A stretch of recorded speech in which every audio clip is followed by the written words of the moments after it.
அரவிந்த், இங்க பீகார்ல எஸ்ஐஆர் நடந்து தேர்தல் நடந்து ஆட்சி அமைச்சாச்சு. அங்கிருந்து நிறைய புலம்பெயர் எஸ்ஐஆர்னுடைய டிராஃப்ட் வரும்போதே சொன்னாங்க, அங்கிருந்து தமிழ்நாட்டில் நிறைய புலம்பெயர் தொழிலாளர்கள் இருக்காங்க, அவங்க இங்க வாக்களிக்க தகுதியானவர்கள் அப்படின்லாம் சொல்லப்பட்டது. பிரசன்னா ஒரு கேள்வி எழுப்புறாரு. இப்ப 13ஆவதாக ஒரு ஆவணத்தை கொடுத்துட்டு தமிழ்நாட்டில் பீகாரை சேர்ந்தவர்கள் வாக்களிக்கலாம் அப்படின்ற அதே நேரத்தில் தமிழ்நாட்டிலிருந்து 1 கோடி வாக்காளர்கள் நீக்கப்படுவது எப்படி சரியான அணுகுமுறையா இருக்கும் அப்படின்னு கேட்கிறாங்க. இல்லைங்க, தமிழ்நாட்டில் சுமார் 97 லட்சம் வாக்காளர்கள் பெயர் நீக்கப்பட்டிருப்பது என்பது மிகப்பெரிய ஒரு அதிர்ச்சியை தரக்கூடிய ஒரு செய்தியாக தான் நம்ம பார்க்குறோம். சுமார் 1 கோடி வாக்காளர்கள் பெயர் நீக்கப்பட்டு இருக்கிறது. நான் 2 கிளாரிஃபை பண்ண விரும்புகிறேன். எனக்கு முன்னாடி பேசுனவங்க என்ன சொன்னாங்க, ஒவ்வொரு 20 வருடத்துக்கு ஒரு முறை இந்த எஸ்ஐஆருங்கிற ஸ்பெஷல் இன்டென்சிவ் ரிவிஷன் நடத்தப்பட வேண்டும் அப்படின்னாங்க. அந்த மாதிரி எந்த சட்டமும் கிடையாது. ஒவ்வொரு 20 ஆண்டுகளுக்கு ஒரு முறை நடத்தப்பட வேண்டும் என்பது விதியும் கிடையாது. எலெக்ஷன் கமிஷன் எதன் அடிப்படையில் நீங்க இந்த அக்ராஸ் கண்ட்ரி இந்தியா முழுவதும் இந்த ஸ்பெஷல் இன்டென்சிவ் ரிவிஷன் ஏன் நடத்துறீங்க, அதுவும் இப்ப ஏன் நடத்துறீங்க என்பதுக்கான எந்த ஒரு விளக்கத்தையும் தற்போது வரை இந்திய தேர்தல் ஆணையம் வழங்கவில்லை.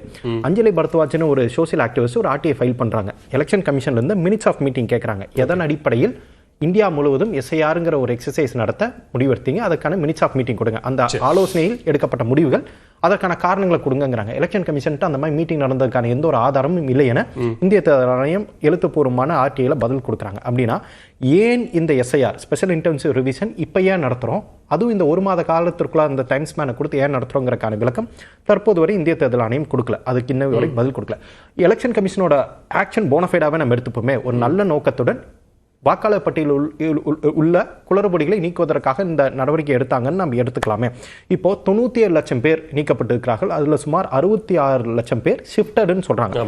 ஷிஃப்டட்னா நாங்க போய் பார்த்தப்ப இவங்க வீட்டில் ஆப்சென்டா இருந்தாங்க, இவங்க வீட்டில் இல்லை, அக்கம் பக்கத்தில் விசாரிக்கும்போது இவங்க இந்த இடத்த விட்டு வேற ஒரு இடத்துக்கு போயிட்டாங்க அப்படிங்கிறாங்க. சுமார் 66 லட்சம் பேர் அந்த மாதிரி பெயர் நீக்கப்பட்டிருக்கிறார்கள்.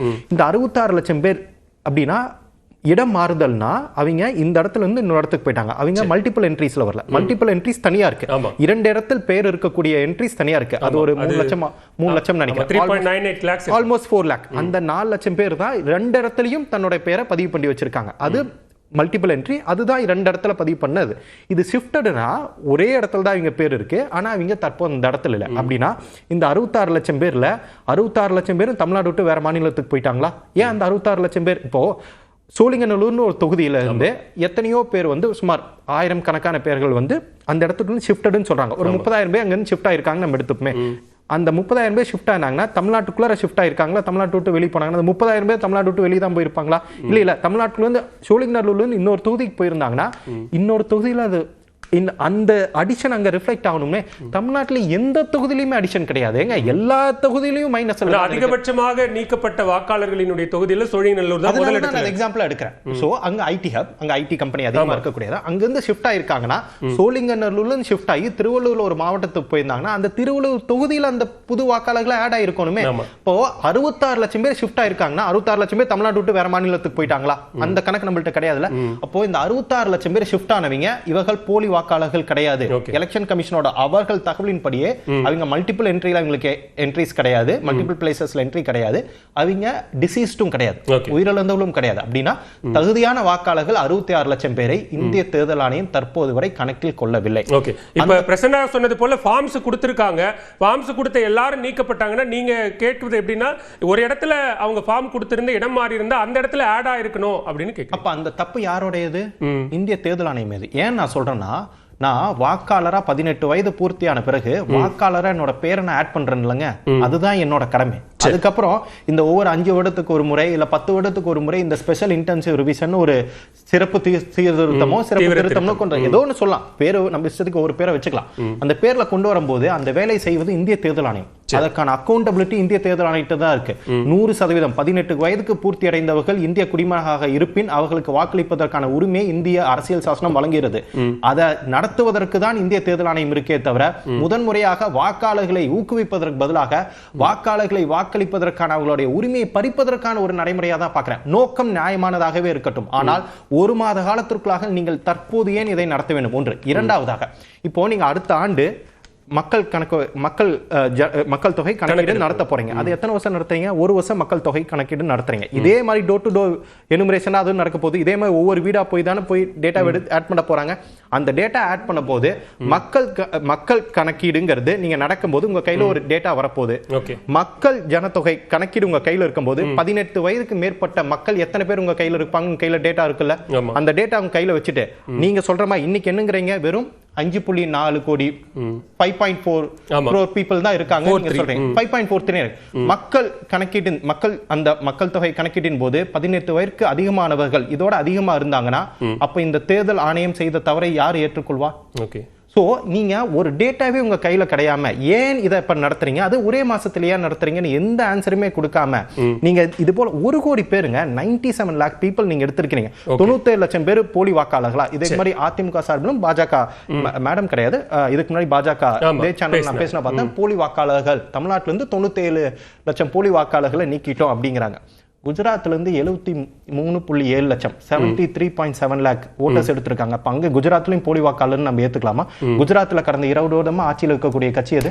ஒவ்வொரு தேர்தலையும் கடந்த 5 தேர்தலையும் அல்ல 4 தேர்தலையும் இதே 73 லட்சம் போலி வாக்காளர்கள் மூலியமா தான் வெற்றி பெற்றாங்கன்னு கேள்வி கேட்க முடியுமா? அது கிடையாதுங்க. எனவே இந்த ஷிஃப்டட் 66 லட்சம் பேர் இருக்காங்கல்ல, இவர்கள் ஜென்யூனான வாக்காளர்கள், ஆனால் இவர்கள் பெயர் நீக்கப்பட்டு இருக்கிறது.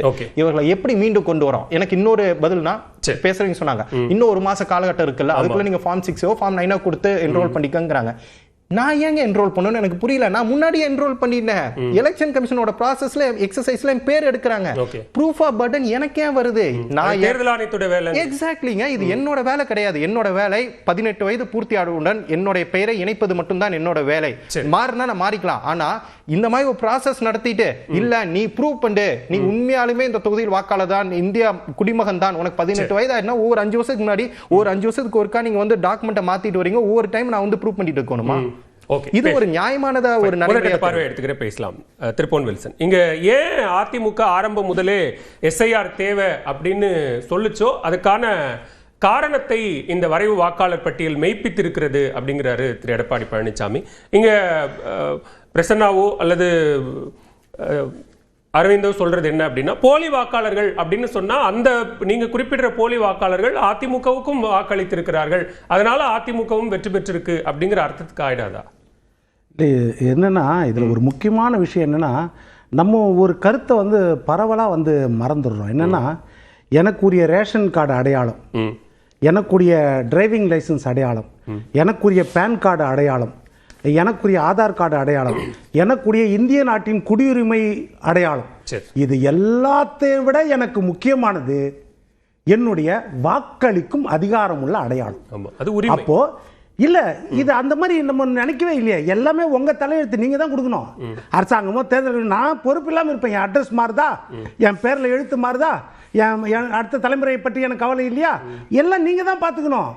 நான் என்ன சொல்றேன், ஒரு முறை பதிவு செய்து அவர்கள் அததான் சொல்ல வரேன்.